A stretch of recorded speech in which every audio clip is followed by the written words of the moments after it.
Now it's time for today's perspective, and my guest today is the director of a Russian film fantasy, filmed shortly before Russia invaded Ukraine. But the film has become highly controversial in Russia, criticised by many as being anti-regime. The film, though, despite that, has become one of the highest-grossing films of all time there. Audiences flocking to see the highly choreographed, highly stylised images that the film is famous for. Many critics also complaining about the director's anti-war views amid the Russian invasion of Ukraine. We'll talk shortly to the director, Mikhaïl Lockshin, who's joining me here on set. But first of all, just to give you a bit of an idea, let's watch part of the film. It's in Russian, but I'm sure you'll get the gist.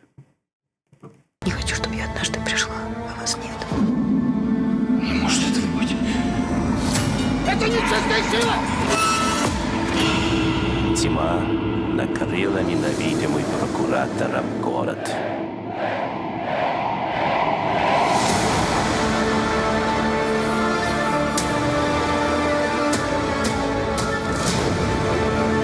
Что с ним? Well, Mikhaïl Lockshin, who's been in Paris for a Russian film festival, many other issues as well, joining us here on set. I've tried to summarise the film, and indeed, of course, the very famous book that it's based on. It tells the story of a playwright in Russia in the 1930s who has his work censored. He's expelled from the Union of Soviet Writers, became an outcast, but then is inspired by Margarita, his mistress, to work on a new novel whose central character, Walland, is a mystical dark force who visits Moscow as a tourist and avenges all those who caused the writer's downfall. It's a very beautiful, very gripping film that you've managed to make. Thank you so much. Tell us about it. Well, it's called The Master and Margarita. It's based on the cult novel by Mikhail Bulgakov from the 1930s by the same name. And as you mentioned, the film was kind of conceived, and we worked on it far before Russia's full-scale invasion into Ukraine. We started in 2019 and filmed all of it in 2021. And the themes that are inside the movie and in the book, themes of an artistic freedom and artist life in an authoritarian state, which seemed to us then more of a cautionary tale of where Russia could be going and a tale sort of the 1930s of Stalin's purges. All of a sudden, after 2022, after Russia's full-scale invasion into Ukraine, gained a new relevance and new resonance that we couldn't have imagined.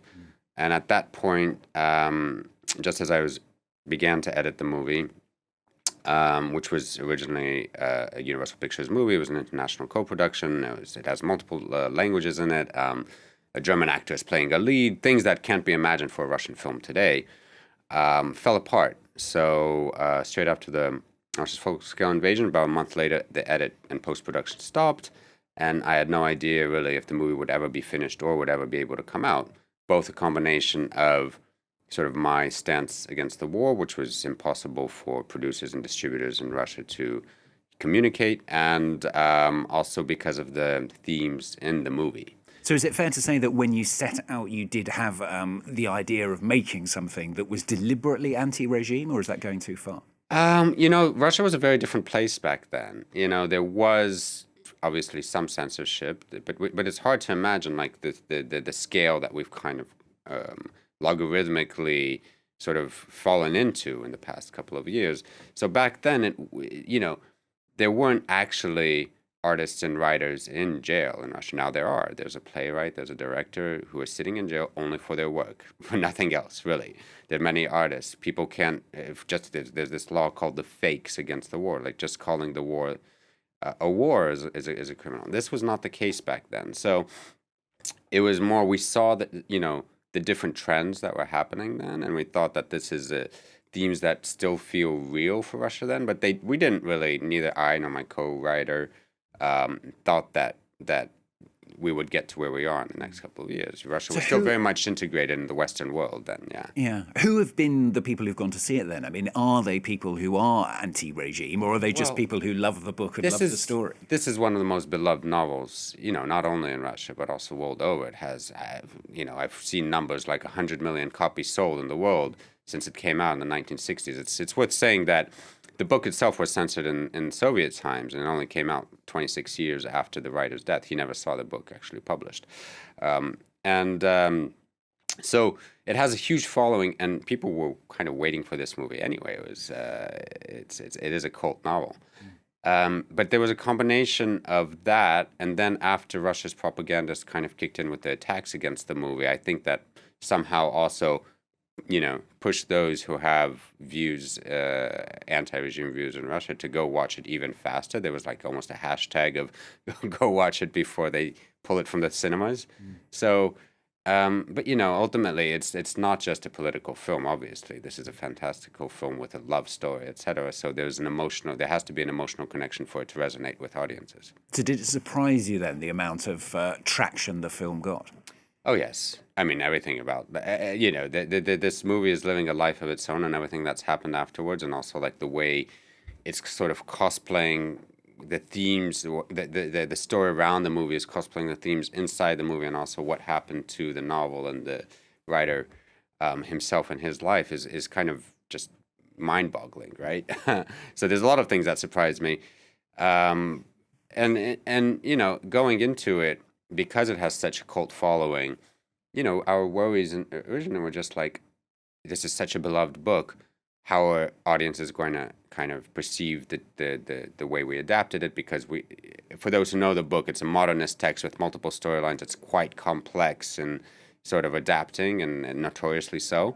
So we had to have quite a few liberties in restructuring it, and building a story plot that was comprehensible for an audience that maybe haven't read the book. And so we were just worried, so to speak, about how audiences would perceive that. But luckily, most of them were very supportive of that. Right? And what's it meant for you? I mean, have you had threats because of it? Yes, shortly after the movie came out, and this was also bizarre, because it was kind of top news in all the Russian propagandists for the wrong reasons, for it being sort of like, how did we allow this movie to come out? The director's a terrorist, like I was called a terrorist in the State Duma, which is the Congress, etc. After that, people did reach out with threats saying, like, we know where you are in Los Angeles, etc. I hadn't been back to Russia since 2021, since I shot the movie, because I realized I couldn't silence, myself about the war. And yeah, there were threats, and there were attempts to pull the movie from cinemas and censor it, and has been censored since, etc.